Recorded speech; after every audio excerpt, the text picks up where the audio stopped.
The story of the white stone. In the heart of a quiet land, where hills rolled gently like waves and olive trees danced with the wind, lived a young shepherd named Daniel. He was not mighty like the soldiers or wise like the scribes, but he was faithful. Day by day, he watched over his sheep, guiding them to still waters, guarding them from harm. People barely noticed him. But heaven did. Daniel spent his evenings under a great fig tree, reading the sacred scrolls his grandfather left behind. Though some words were old and mysterious, he treasured them. One verse, in particular, clung to his soul like dew to morning grass. To the one who is victorious, I will give a white stone with a new name written on it, known only to the one who receives it. Revelation 2 verse 17, he would sit there, holding a smooth white stone he found by the river, imagining what name God had written for him. A name, he whispered, only God and I will know. At night, while others laughed in the village square, Daniel knelt beside his bed and whispered prayers no one heard.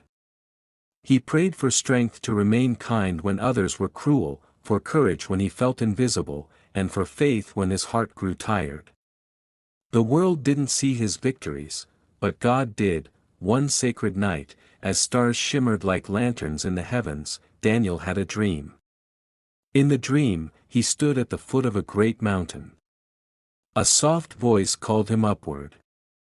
And though the climb was steep, he pressed on. When he reached the summit, he saw a radiant figure, a judge clothed in light, whose eyes burned with love. The judge held out a glowing white stone. You were faithful with little, the judge said. You loved when it cost you, hoped when it was easier to give up, and chose truth even when no one was watching. You are victorious in my eyes. The judge placed the stone in Daniel's hand. Carved into it was a name, not the one given by his parents or used by others, but a heavenly name, known only to Daniel and his Creator. In that moment, Daniel felt seen, known, and loved like never before. He woke with tears streaming down his cheeks, but his heart was full.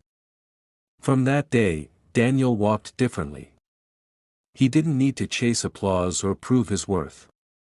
He knew he carried a promise in his soul, a white stone waiting for him in eternity. Daniel began to share his quiet strength with others. When young boys felt forgotten, he told them they were seen. When widows felt unloved, he reminded them of God's forever promise. He became a whisper of